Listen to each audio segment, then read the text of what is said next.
Estos manifestantes creen ser los defensores de la democracia y la libertad.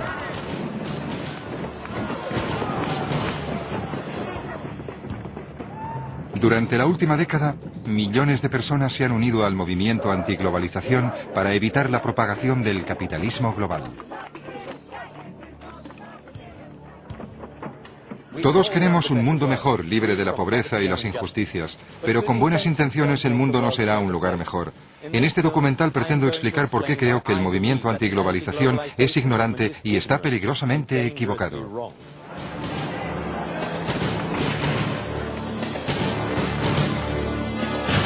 En defensa de la globalización. Los manifestantes sostienen que la globalización genera pobreza. Están equivocados. Todos los países eran pobres. Ha sido en la nueva era de la modernización cuando los países han empezado a librarse de la miseria. En los últimos 50 años, 3.000 millones de seres humanos se han visto libres de la pobreza. Esto es algo históricamente único. Lejos de hacer que el mundo sea un lugar más pobre e injusto, mis investigaciones como escritor me han convencido de que el capitalismo global podría hacer que todo el mundo fuera tan rico y libre como lo es Europa en la actualidad, si se lo permitimos. De hecho, la pobreza está en declive en aquellos países que se han integrado a la economía global. Hace 150 años, mi país, Suecia, era más pobre que la mayoría de los países africanos en la actualidad, y esta bahía era poco más que el vertedero de los excrementos y basura de Estocolmo. Pero aceptamos la globalización, y con ello me refiero a la economía de libre mercado, basada en el derecho a iniciar un negocio y comerciar sin restricciones. Y miren nuestro bienestar actual. Voy a iniciar un viaje, primero a Taiwán, para ver cómo la globalización está dando paso a la riqueza y la democracia. Después a Vietnam, para averiguar lo que las multinacionales están haciendo por los países en vías de desarrollo. Y finalmente a Kenia, para intentar saber por qué sigue tan desesperadamente pobre. Voy a demostrar que el capitalismo global, lejos de ser una amenaza para la humanidad, es su salvación.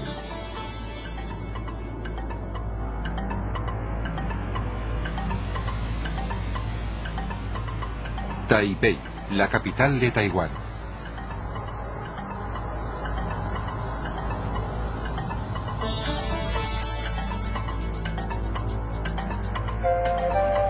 Hace tan solo 30 años, la gente de este pequeño país del este de Asia era más pobre que muchos africanos hoy.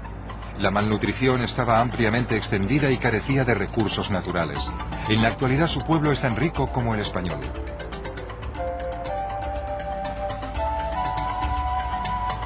Las pruebas de la riqueza de Taiwán están por todas partes, y cada vez son más. A los 10 años de iniciar la modernización, los índices de pobreza de Taiwán se habían reducido en más de la mitad. En la actualidad, la pobreza absoluta es prácticamente inexistente aquí y los salarios reales son 10 veces más altos que hace 40 años. Este milagro solo pudo ocurrir porque el país aceptó conscientemente el capitalismo global.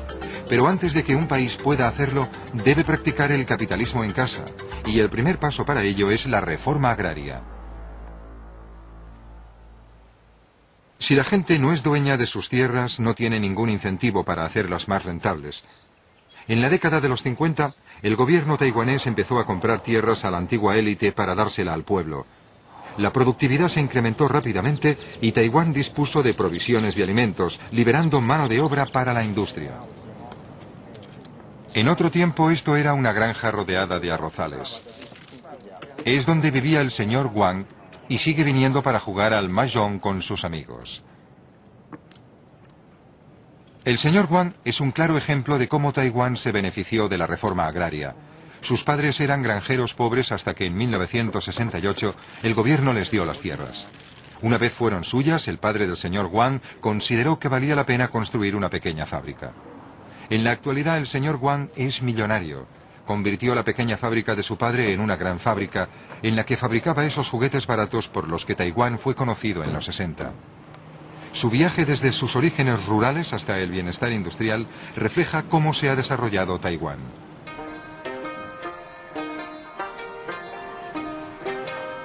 En una casa de té cercana le pregunté al señor Wang cómo empezó todo.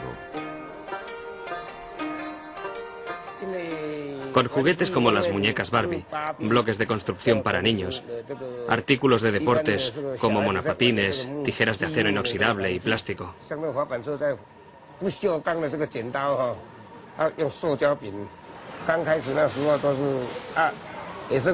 Al principio trabajábamos 24 horas al día en varios turnos. La maquinaria del pasado causaba muchos accidentes. Había que aprender lentamente. Por eso tengo los dedos así, porque desconocía su funcionamiento.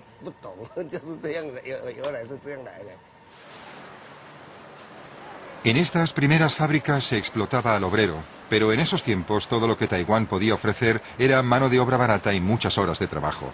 El señor Guan me contó que el fomento del gobierno de la industrialización durante los años 60 animó a sus padres a construir su pequeña fábrica. En esos tiempos, el entonces vicepresidente animaba a la gente a dedicarse a la industria manufacturera diciéndonos: tu casa es una fábrica y tu salón es una fábrica. Originariamente, cultivábamos la tierra. El campo que trabajábamos se lo había dado el gobierno a mi padre. Pero el gobierno se estaba reformando en esa época. Quería alentar a la pequeña y mediana empresa.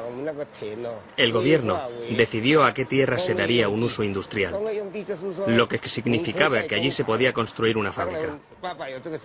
A mi padre le dieron una oportunidad, y como es lógico, aprovechamos la tierra.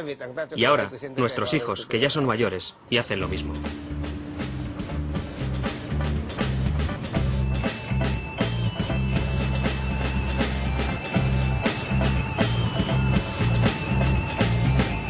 La generación del señor Guan le dio a Taiwán fábricas en las que explotaban a los obreros, produciendo productos para los mercados occidentales. ¿Afeaban el paisaje? Sí, pero no se opongan a ello, ya que fueron una etapa transitoria pero crucial en el camino de Taiwán hacia la riqueza. Si el movimiento antiglobalización hubiera existido cuando la industrialización de Taiwán, habrían protestado contra las fábricas y nos habrían dicho que empleábamos mano de obra barata. Sin duda habrían organizado un boicot y tal vez hubieran decidido no comprar productos hechos en Taiwán. Si muchos de ustedes hubiesen decidido lo mismo, Taiwán seguiría sumido en la pobreza.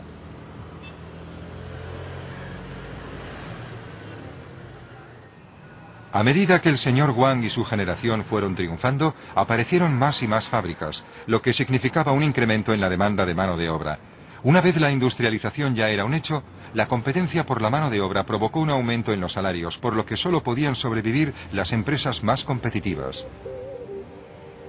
Empresas como Acer prosperaron respondiendo a la competitividad con innovación.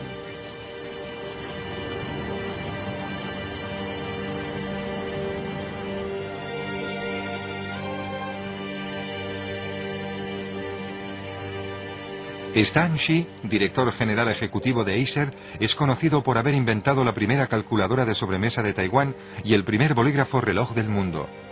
En la actualidad, Acer es el séptimo proveedor de componentes informáticos del mundo.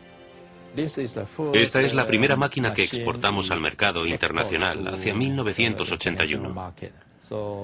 Formamos a unos 3.000 ingenieros en Taiwán basándose en este tipo de máquina. Por ello me siento muy feliz. Esto es genial. Y este es el primer ordenador.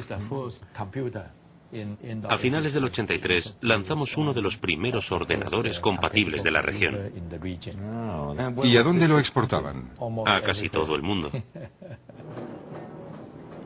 El señor Shi me invitó a acompañarle en sus ejercicios a la hora de comer en el gimnasio de la empresa. Quería saber cuál era, según él, la clave del éxito de Taiwán.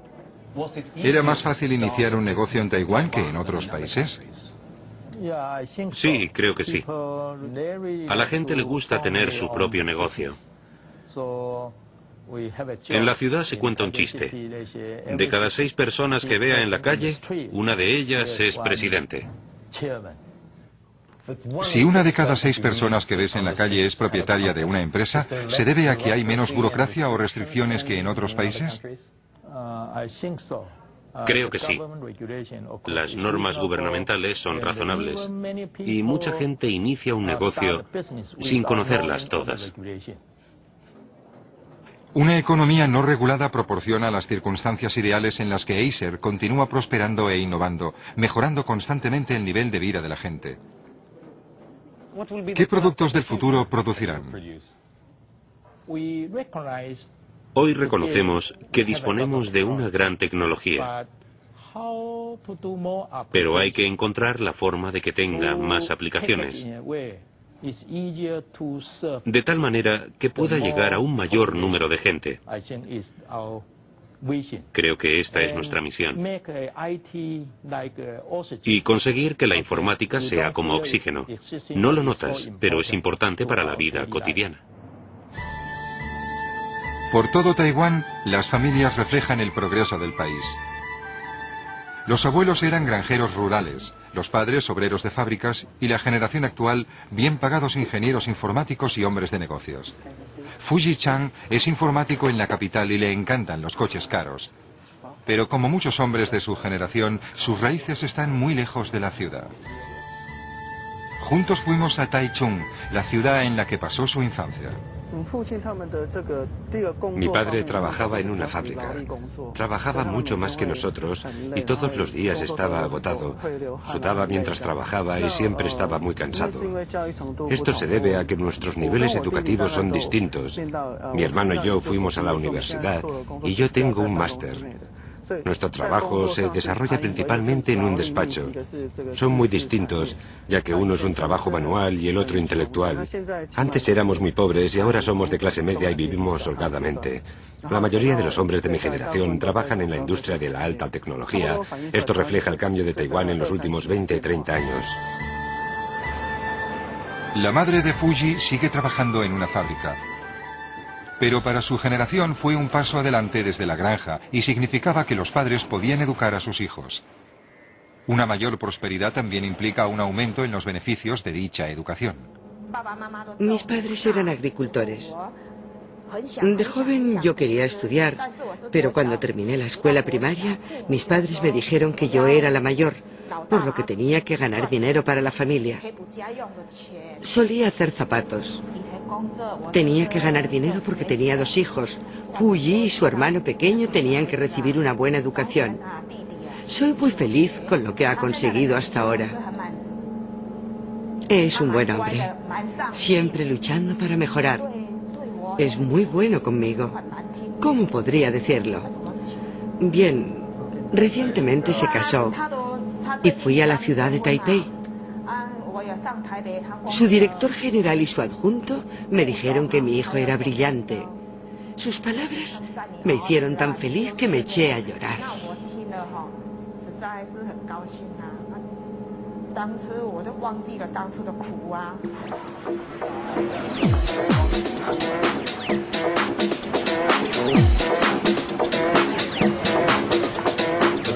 La generación anterior fabricó las cajas de cartón, la actual fabrica los productos y el software que va dentro.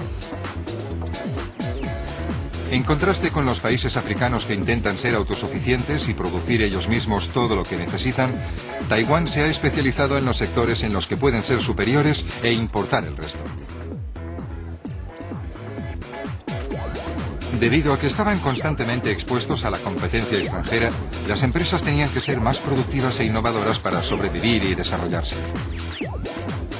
De bicicletas y juguetes a CDs y ordenadores en una generación, creo que esto resume la historia de Taiwán, de la pobreza a riqueza en una generación.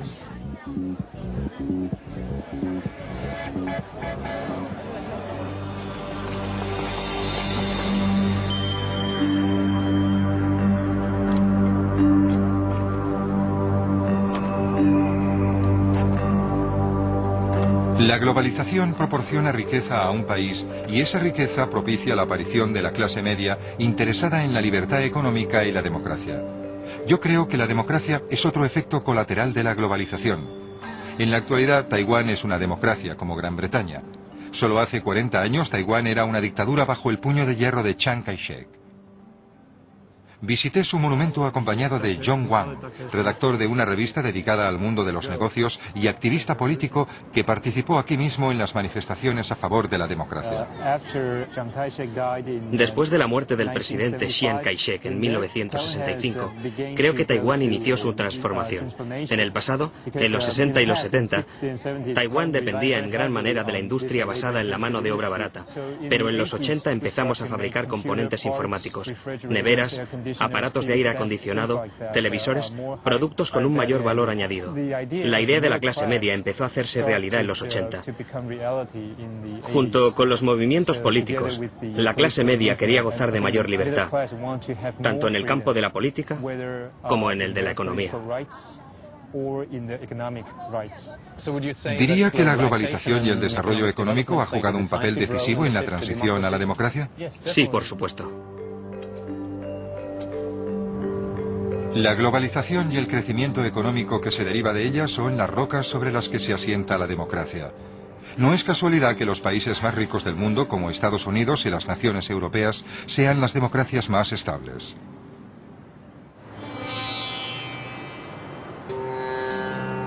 Los críticos de la globalización sostienen que este proceso de democratización es en realidad un proceso de americanización.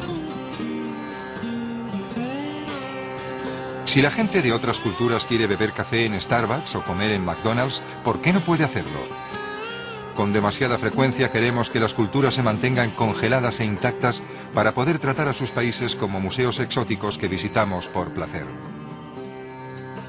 ¿Pero no deberían tener los mismos derechos que nosotros? Además, McDonald's no es la única opción.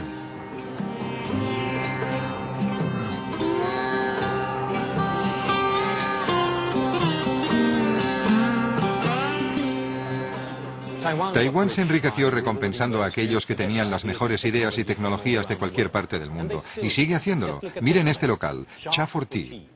Se adueñaron del último concepto de Starbucks para que su propia tradición nacional de tomar el té fuera popular y moderna. Y su expansión les lleva a abrir nuevas casas de té en Estados Unidos y Japón. La globalización lleva riqueza y libertad a todos, pero el movimiento antiglobalización sostiene que la recompensa solo es para las peligrosamente poderosas multinacionales.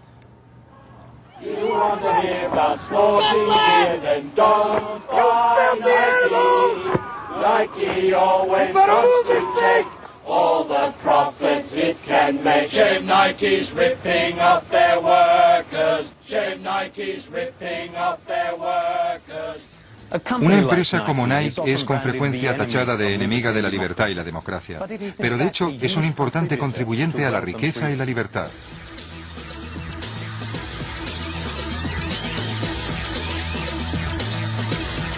A continuación viajaré a Vietnam para comprobar si Nike hace lo correcto.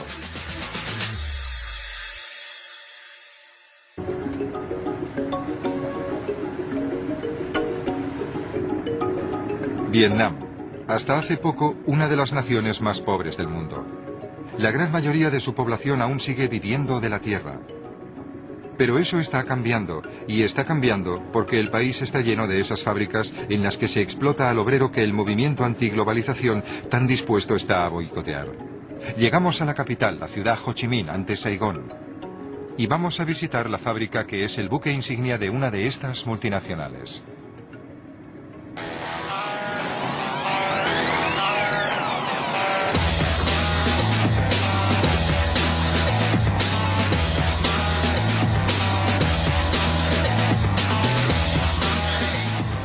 Digan Nike a un militante de la antiglobalización y dirá explotación del obrero. Claro que yo no querría trabajar en una de estas fábricas, pero nunca he dicho que la globalización sea un camino de rosas. Lo que la globalización hace es producir beneficios a largo plazo que los manifestantes siguen ignorando. Y estas fábricas son los escalones necesarios para llegar al progreso. Suecia también las tuvo, al igual que Taiwán. Son una etapa necesaria en la industrialización de cualquier país. El director general de la fábrica, Lalit Monteiro, me la enseña. Lo que muchos manifestantes olvidan es que las empresas multinacionales están constituidas por seres humanos que se sienten orgullosos de trabajar para una empresa y quieren hacer lo correcto. Y nuestros empleados se lo toman muy en serio. Cuando la gente se manifiesta contra la marca, creemos que tenemos la responsabilidad, no solo desde un punto de vista ético, de investigar si hay algo de verdad en dichas alegaciones, pero también porque nuestra marca es uno de nuestros activos. Por ejemplo, Nike, por norma, no emplea en ninguna de sus fábricas a nadie de menos de 18 años para las zapatillas y 16 para la ropa.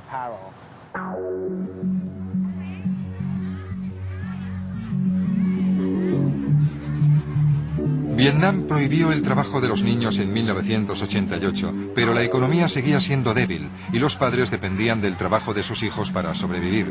Pero ahora el número de niños vietnamitas que trabajan ha descendido en 2.200.000 en solo 10 años.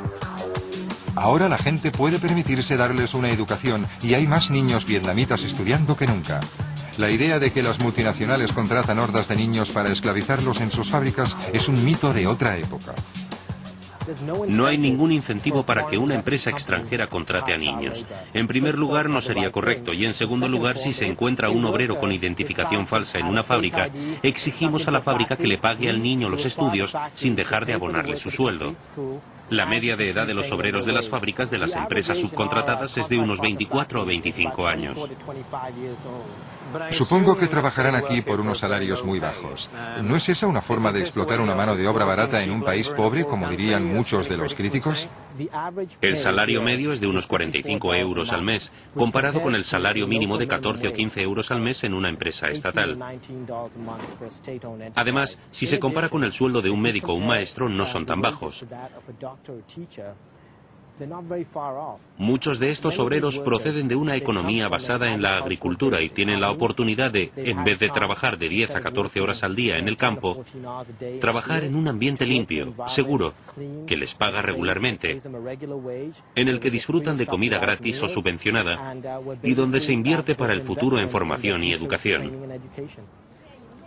Pero Nike no paga más a sus obreros porque sea generosa, sino porque la multinacional trae maquinaria extranjera, nuevas ideas en dirección, un mercado más grande y educación para sus obreros.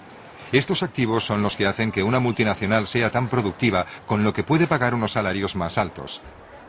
En la cantina hablé con algunas de las obreras durante la hora de comer. Tenía previsto emigrar a Corea, así que me tomé un descanso. Pasados 2 años decidí volver a la fábrica porque la empresa es buena y produce productos de gran calidad. La dirección también es muy buena, por lo que decidí quedarme.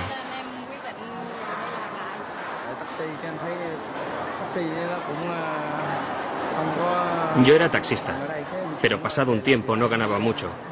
Por ello decidí volver y trabajar aquí. Mi esposa trabaja en el departamento de corte y su salario es más alto que el mío. De hecho, Chi gana 3 veces más que su marido porque ocupa el puesto de encargada. Más tarde fui a visitar a Chi a su casa.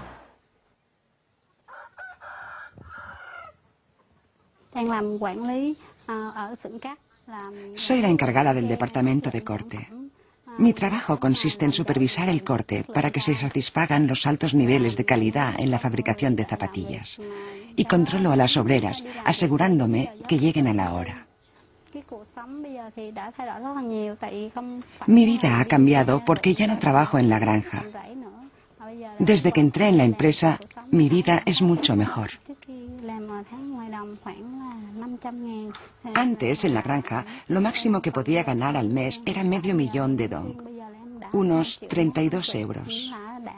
Ahora gano unos 2,25 millones, unos 150 euros, y la vida es mucho mejor. Este es mi dormitorio. Acabo de comprar el televisor. Con unos 150 euros al mes, el sueldo de Chi es unas 5 veces lo que era y ha empleado el dinero extra en ampliar su vivienda. Intento ahorrar dinero para decorar la casa para que sea más bonita. Le pregunté qué esperanza tenía para el futuro de su hijo. Quiero educar a mi hijo para que sea médico. El movimiento antiglobalización nos pide que boicoteemos a Nike. Si muchos de ustedes lo hicieran, Chi perdería su empleo. Observando a los obreros practicar deporte a la hora de comer, era difícil comprender por qué se inquieta tanto el movimiento antiglobalización.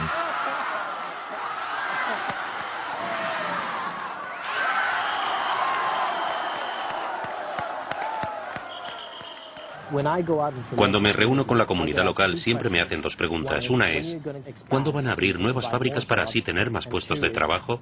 Y la otra, ¿podría proporcionarle a un pariente, a un amigo, un empleo en una de sus fábricas? En Vietnam hay una gran demanda de estos empleos y lo que vemos ahora es a obreros de otras zonas del país emigrando al sur para conseguir empleos como estos.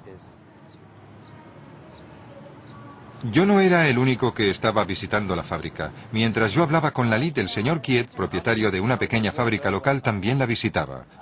Doris Bungak, Relaciones Públicas, se la estaba mostrando. Este es un mini parque. Lo creamos para nuestros obreros. ¿No piensan utilizar el terreno para ampliar la fábrica? No, no. Es para que nuestros obreros se queden y se relajen durante sus descansos. Esto es una forma de expresar nuestra gratitud a nuestros obreros. Entiendo. Otra de las cosas que intentamos hacer es abrir nuestras puertas a los visitantes para que vean por sí mismos lo que hemos estado haciendo. El año pasado las fábricas subcontratadas en Vietnam recibieron unas 1000 visitas y entre ellas se incluían estudiantes universitarios, diplomáticos, miembros de organizaciones no gubernamentales y empresarios. Así que viene un amplio abanico de gente a visitar todas nuestras fábricas intentando comprender qué hacemos, aprender de nosotros y entender los desafíos a los que nos enfrentamos como marca global. Señor Kiet, esta es nuestra clase de innovación. Aquí ofrecemos formación laboral para los futuros técnicos medios vietnamitas. ¿Cuánto dura un curso? Un curso dura 3 meses. Entiendo. Sí, 3 meses.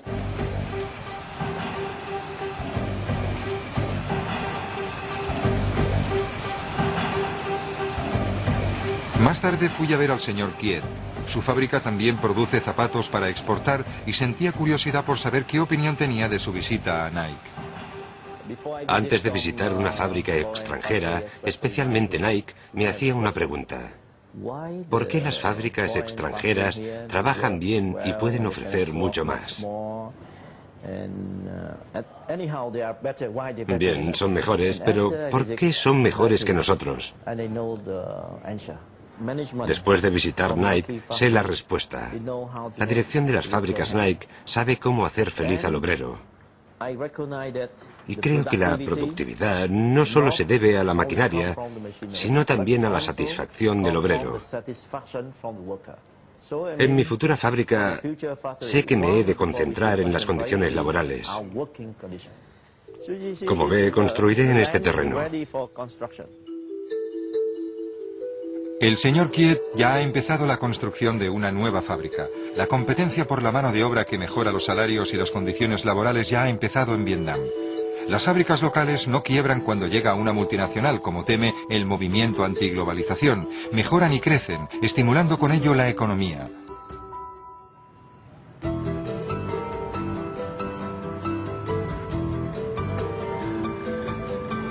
Y Nike beneficia a la comunidad de muchas otras formas. Hace tan solo un par de años no había nada en la carretera que rodea la fábrica Nike. Miren todos estos comercios cercanos a la fábrica. Todo esto eran arrozales. Nike también concede microcréditos a los locales que quieren empezar un pequeño negocio.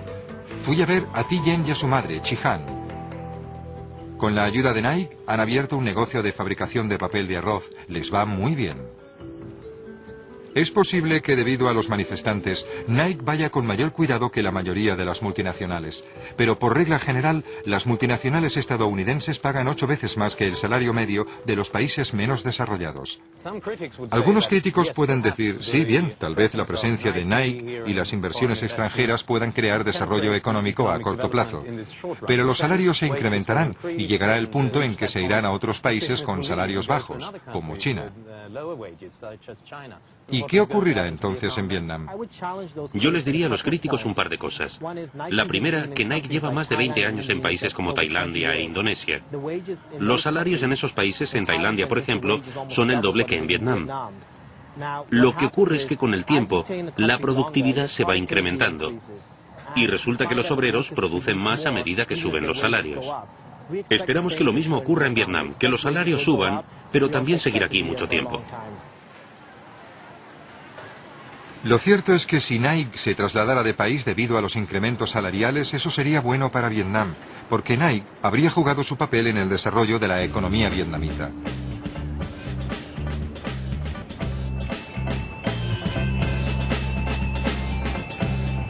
El movimiento antiglobalización tiene visiones espeluznantes de vastas multinacionales gobernando el mundo a despecho de lo que la gente piense o quiera. Pero lo grande es hermoso. Lo que debemos temer no es al tamaño, sino al monopolio.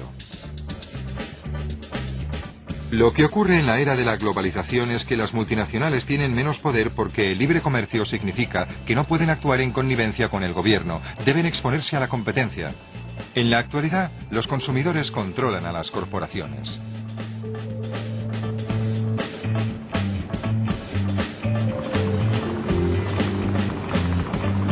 Y son las odiadas corporaciones multinacionales y sus fábricas de explotación laboral las que ayudan a Vietnam a enriquecerse.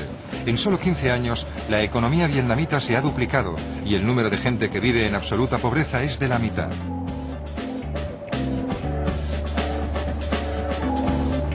De hecho, la pobreza se enquista precisamente en los países que no aceptan la globalización, como la mayoría de los países africanos.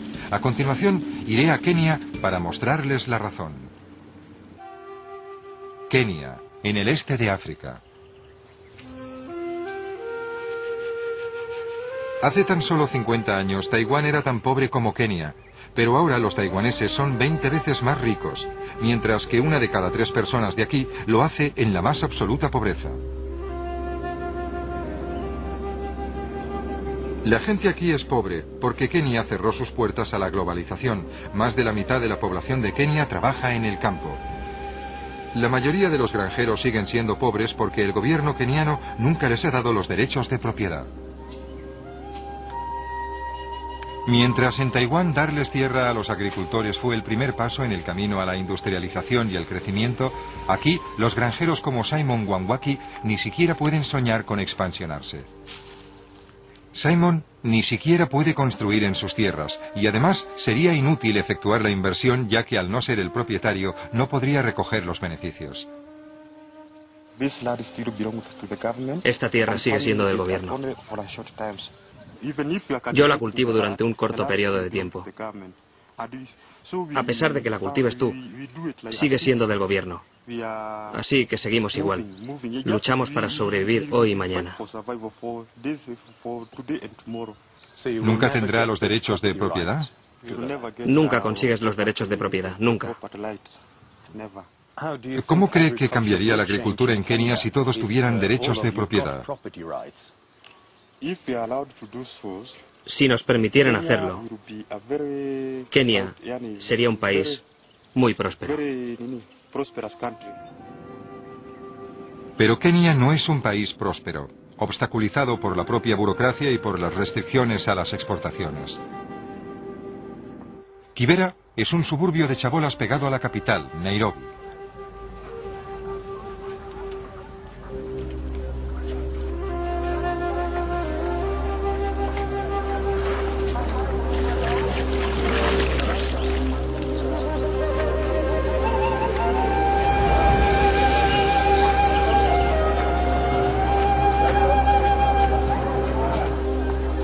Aquí, casi 1 millón de personas se hacinan sin agua corriente, alcantarillas ni electricidad. Hay muchos empresarios, pero por mucho que trabajen siguen siendo pobres. ¿Por qué no prosperan sus negocios? De nuevo se trata de la tierra. Nadie es propietario de su parcela. ¿Qué crees que cambiaría en su vida si tuviera el derecho de propiedad de esta tienda y de la tierra? Si pudiera conseguir un crédito para iniciar un negocio como los demás, haría que funcionara. ¿Podría conseguir ayuda de...? No puedes conseguir ninguna ayuda. Sería un gran problema. Si no eres el propietario de tus tierras, no puedes crecer ni pedir un crédito. Además, los comerciantes deben comprar una licencia. Según el Banco Mundial, se requieren 11 trámites, 68 días y los ingresos de medio año para conseguir una. No es de sorprender que la mitad de los kenianos trabajen en el mercado negro. Lo que ello demuestra es que Kenia no puede crecer. Dadas las barreras a las que se enfrentan, ninguno de ellos puede crear un negocio, por lo que no puede arraigar el capitalismo. Si no tienes dinero, el gobierno no te dará una licencia. Tienes que darles dinero y luego te dan la licencia.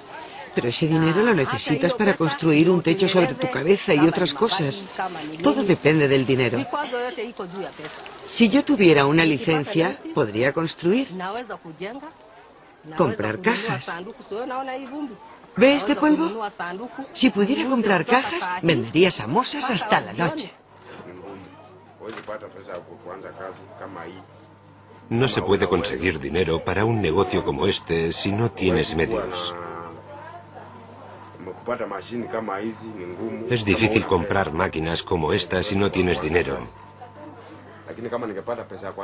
Si tuviera dinero para un negocio, abriría mi propia barbería.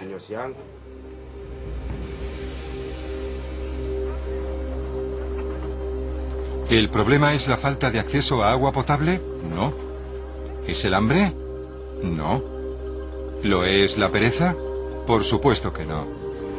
No, lo es la pobreza debido a la falta de crecimiento, de reformas. Todos los demás son síntomas de lo mismo. De hecho, incluso los mayores horrores, hambruna y guerra, tienen causas políticas. Ninguna democracia se ha visto asolada por la hambruna, ni dos democracias se han enfrentado en una guerra.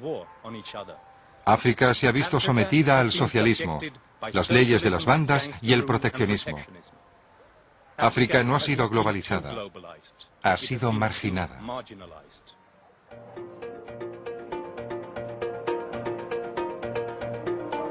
La opresión y los políticos corruptos han cercenado sistemáticamente el potencial de Kenia.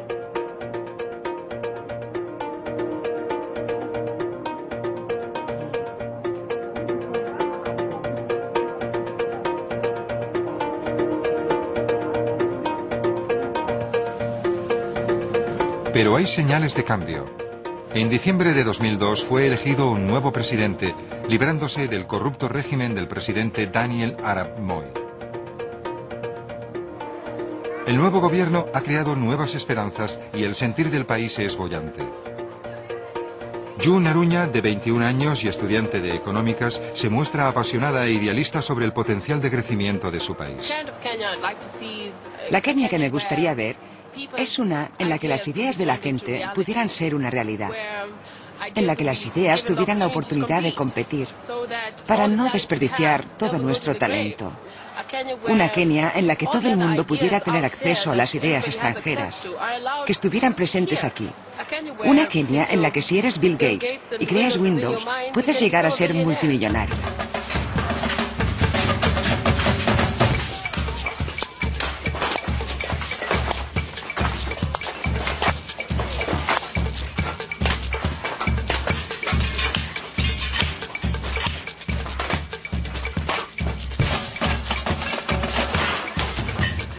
Este es un mercado al aire libre en las afueras de Nairobi, conocido como Jua Kali, que en Swahili significa bajo el feroz sol. Toda clase de productos, desde ollas y sartenes hasta tapacubos, baúles y juguetes, son fabricados con chatarra.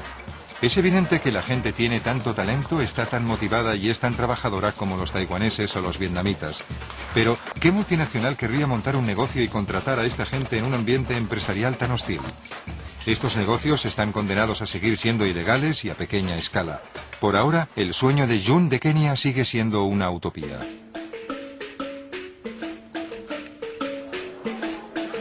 Pero no tiene por qué ser así. Cuando el gobierno relajó las restricciones en la industria de la telefonía móvil, las ventas se dispararon y ahora los móviles baratos han revolucionado la vida de miles de kenianos. La industria de la telefonía móvil está en plena expansión y muchos kenianos que no pueden permitirse los caros teléfonos fijos ahora tienen su propio móvil.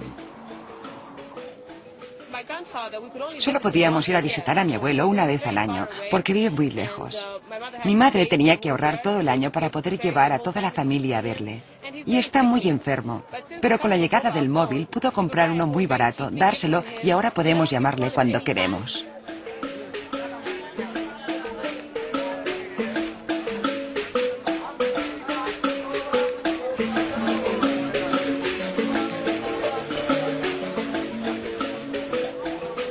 Jun me llevó a un vasto mercado de ropa de segunda mano en Nairobi.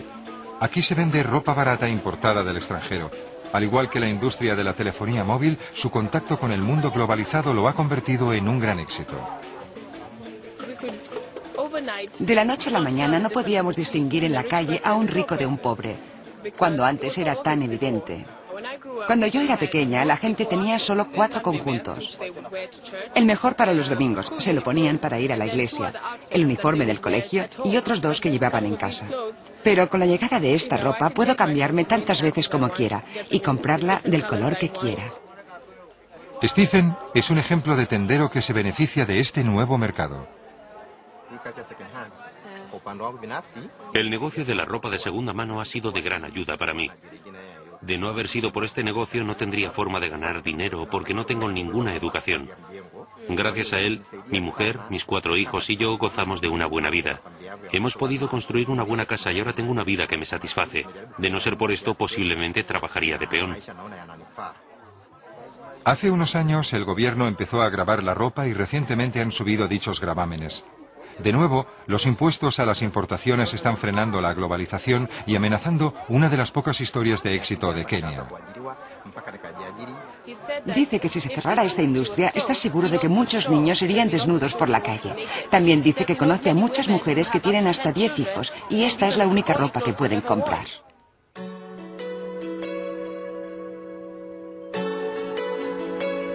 Aun en el caso de que Kenia se deshiciera de todas sus restricciones, seguiría existiendo una gran barrera a la prosperidad que la globalización podría proporcionarle. Los países ricos han impuesto elevados impuestos a casi todos los productos agrícolas que Kenia podría exportarles, con la excepción de algunas verduras y flores. En el caso de las flores, la Unión Europea acordó mantener bajos los gravámenes a la importación de flores de Kenia. El resultado, Kenia se ha convertido en el primer exportador de flores cortadas a Europa. Actualmente las vendemos principalmente a la Unión Europea, es decir, Holanda, Alemania, Suecia, Suiza y también al Reino Unido. También vendemos a los Emiratos Árabes y a Estados Unidos.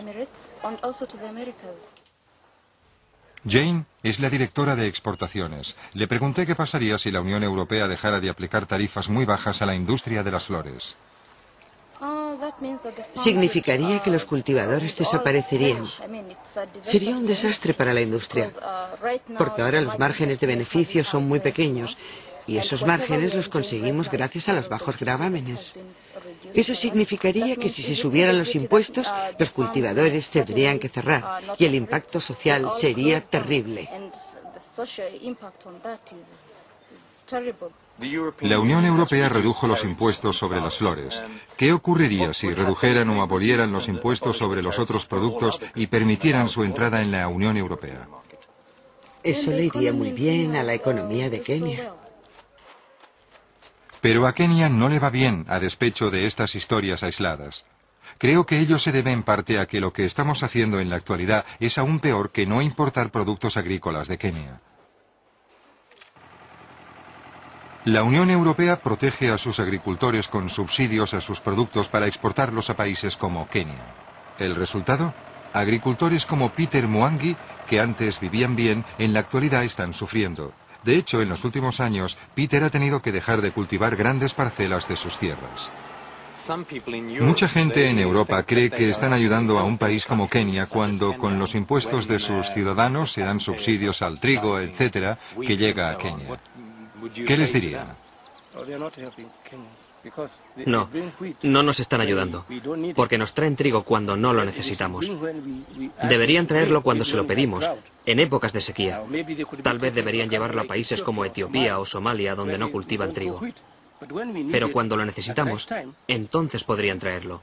Pero no cuando lo estamos recolectando o cuando la cosecha ha sido abundante. ¿Puede imaginarlo? Yo tengo una cosecha y alguien trae trigo de fuera del país. Y yo quiero recolectar el mío, pero nadie me lo compra. No es justo. La Unión Europea da subsidios a nuestras exportaciones de granos y los granjeros como Peter sufren. Luego, cuando dentro de unos años las cosechas sean malas, les enviamos más trigo como ayuda. Los kenianos son buenos cultivando cereales y criando ganado, no necesitan ayuda, necesitan la oportunidad de poder competir. Cuando los países ricos abandonan el proteccionismo se incrementan los beneficios, pero con frecuencia la Unión Europea se niega a abrir sus puertas a la competencia extranjera. Con los aranceles no dejamos entrar los productos, con los subsidios destruimos sus mercados. Gastamos la mitad del presupuesto de la Unión Europea en los agricultores, la política agrícola comunitaria. Gastamos tanto dinero en la agricultura que cada una de nuestras 20 millones de vacas podría dar la vuelta al mundo todos los años.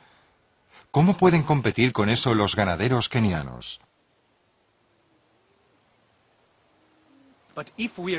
Pero si permitiéramos las exportaciones kenianas y Kenia se liberara de sus restricciones y burocracia, podría competir seriamente con nosotros.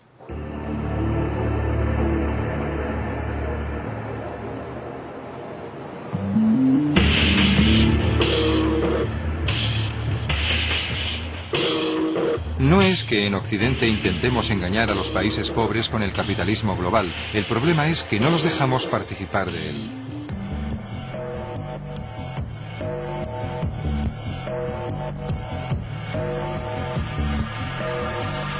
Los dos sectores en los que los países más pobres podrían competir y con ello enriquecerse son el agrícola y el textil.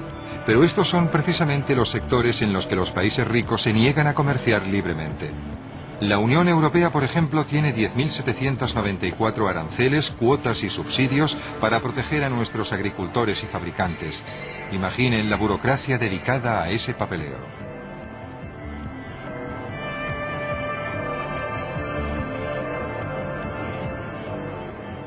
Hace tiempo nosotros nos libramos de la pobreza porque nos globalizamos, producíamos y comerciábamos libremente. Ahora que ya somos ricos, les negamos esas mismas oportunidades a los países pobres. Si suspendiéramos nuestros subsidios y aranceles, podríamos reducir la pobreza de África. Naciones Unidas ha calculado que si lo hiciéramos, los países en vías de desarrollo podrían obtener unos beneficios de 665.000 millones de euros al año solo con las exportaciones, 14 veces más de lo que reciben en ayudas en la actualidad. Nuestro mundo no está demasiado globalizado, de hecho está poco globalizado. Donde quiera que se hayan abierto las puertas hemos visto resultados asombrosos. Por consiguiente, uno de los peores enemigos en la actualidad de los países pobres es el movimiento antiglobalización. Está alentando a la Unión Europea y a Estados Unidos para que impongan más y no menos restricciones. Esa gente está equivocada y es muy peligrosa.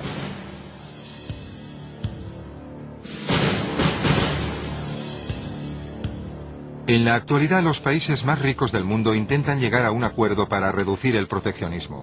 Si esto ocurriera, sería más fácil para los países pobres comerciar y así abrirse camino hacia la prosperidad.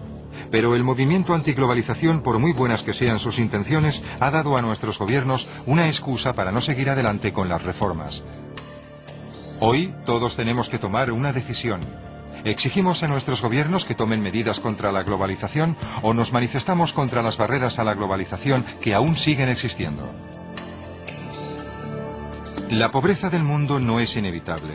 El capitalismo global podría poner fin a dicha pobreza. Así lo ha demostrado donde ha tenido oportunidad, en Europa, en Norteamérica y en el este de Asia. El tema a debatir en cuanto a la globalización es si los excluidos del mundo van a tener la misma oportunidad.